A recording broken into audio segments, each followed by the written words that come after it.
Have a mobile, I'm free sorry, dental, free healthcare, free hotel. Come on, when are they going to actually? You know, in France they've got tents. If we had tents, they wouldn't cross that channel. What you just heard isn't compassion.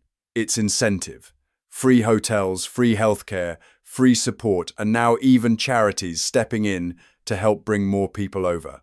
Meanwhile, ordinary British families can't get housing, veterans are sleeping rough, and public services are stretched to breaking point. So when charities start acting like migration services instead of aid groups, people get angry. Not because they're cruel, but because they're fed up. And this debate right here shows exactly why trust is collapsing.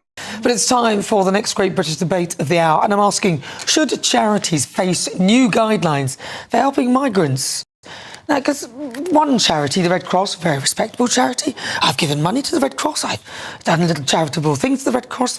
Currently, they are funding travel for up to 1,000 relatives a year to join asylum seekers in the UK, part of a record 20,000 family reunion visas granted in the last year alone. But with housing shortages and rising pressure on public services, does this system need a stricter oversight? Supporters say reuniting families is a fundamental human right, and that the charities are simply stepping in where the system falls short. But what about the fundamental human rights of the people who live and work and pay taxes in this country, and indeed donate to charities like the Red Cross, who are struggling to get on housing ladder people in this country? So for the great British debate this hour, I'm asking, should charities face new guidelines helping migrants in the UK? So joining me now, broadcaster and columnist Lizzie Cundy, and also political commentator Fahim Mohammed. And it's not just those charities, the Red Cross. It's Care for Calais, all these, what I see is aiding and abetting, although they're supposedly meant to be being charitable, but they are making things, maybe inadvertently, but they're making things more attractive and multiplying the problem. Lizzie Cundy. No, I think there should be definitely new guidelines. Look, I've said this. We are bursting at the seams, Nana. We are not a charity. You know, let's put our own people first. That's what this government should be doing. Because people are looking at us as if we are a country that's a soft touch. Even Germany now is doing stricter rules and sending people back. And if you've committed a crime in their country and you are sent back to where you're from. And this is what we need to do. We need to get tougher. We need to get stronger. It's impacting our whole infrastructure, every aspect of our lives, from school, NHS, from everything, and we cannot keep going on like this. As I said, the data so far, we are up 56%, with boats coming over than we were this time last year. 49,000 since Starmer's been in power. And he said he was going to smash the gangs. All he's smashing are all the records with all these illegals and coming over, and it's no surprise that people are protesting. People are sick and tired of not being listened to. People from other countries to bring to the UK to support people who've come here legally or illegally. It's too much. We don't have the space. Well, for a Christian country, so-called, are we going to sort of differentiate who we help through the name of charity? Yes. It says, help thy neighbour. And I'm sorry, when it comes to charity, we should not discriminate who needs and who requires help. This charity is actually there to actually fill the gaps, as you said, and 1,000 is just 0.0002% of UK's population. Now, at the end of the day, let's reintroduce statistics. 1.2 million on housing waiting list, 9,000 children in temporary accommodation. None is linked to the Red Cross policy. They are a British humanitarian body whose mandate is to reunify families, not a migration policy. And this is where the argument starts falling apart. Every time the pressure on housing or the NHS is mentioned, he doesn't answer the concern he hides behind morality and statistics, percentages, technicalities. It's only a small number. But people don't live inside spreadsheets. They live in overcrowded towns, full GP surgeries, and years-long waiting lists. When someone refuses to even discuss limits, it stops sounding compassionate and starts sounding detached from reality. Of course the it does. failure of the Home Office and especially the 28-day move-on deadline. Now, this is proven to push refugees into destitution within weeks. And at the end of the day, again, do we now discriminate, who are we going to give in charity? And again, these are not something that we should be talking about when it comes to charity registered, regulated, governing sort of bodies who are there to fill the void of the state.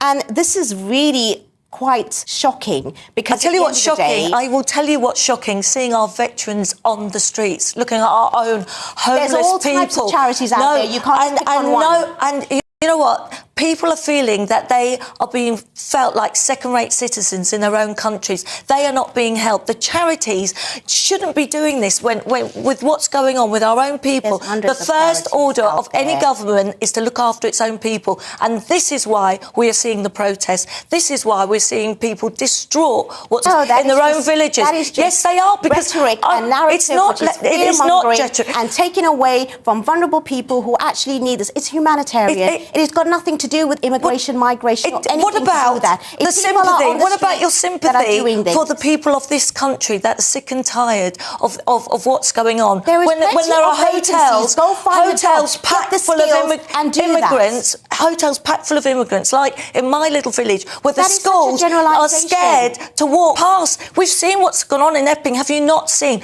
You're being like Keir Starmer and full of distractions and not answering the real question. The police and attack the police in Epping. That's what I saw. That's what I saw. Do you not understand the people of Epping? Because this is what's worrying about, sadly, people like you and this government. We have to see. Bandwagon. This is, at the end of the day, this is not the kind of time that we need to be talking in generalised terms. Let's get the statistics straight. I will tell you the statistics very happily, because 62% of Labour voters are now saying immigration is one of their major issues. We saw Martin Dolby yesterday in Sunderland, which is a Labour seat. No. And the people there are distraught with what's going on in their towns. They're distraught because that's all we're talking about when there's so much more. It's real life. We've got them there that are protesting. We're seeing them today. Yeah, you cannot deny that. Because that's not the problem. It is the problem. Parliament. There's fury. It's bubbling over. Those are the people on the top wearing suits with lots of money, and the ones that are disparity of the it's the top down. You think people aren't angry when they see 1 million free healthcare passes issued unintelligent in the and they don't to understand asylum statistics seekers, and they don't understand what's happening my own friend has been waiting for years to get her operation and being cancelled because of the strikes. That's got nothing to do with because the migration because they're being put before their own people. Yes, they are. They're not. And that's why people are protesting. You have to read the room. Well, look, you talked about the policies and the failure of it, which is, of course, the failures of the policies of course, the Conservative government, who were a disaster, and then now the Labour Party, who are, again, an utter shambles. This is an embarrassment.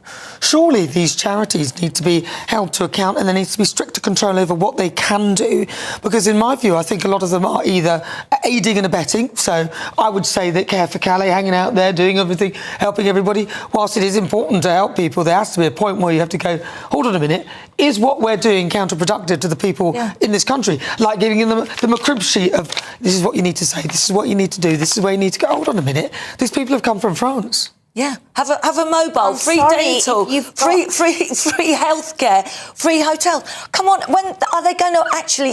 In France they've got tents. If we had tents, they wouldn't cross that channel. People, real humans who are actually in dire conditions, you would not turn your back if you had a real heart. What about the poverty in this country? The poverty in this country, there are also issues for that, but there are also charities for that, and a lot of that's due to the mental health crisis and the actual charities that were taken away for the last 10 years but what by about, Conservatives. But let's address the question here, whether the Red Cross should be importing more people here to be with people who have come here, many by illegal means, we don't know how they got here, whatever. But is that really what needs to be happening here?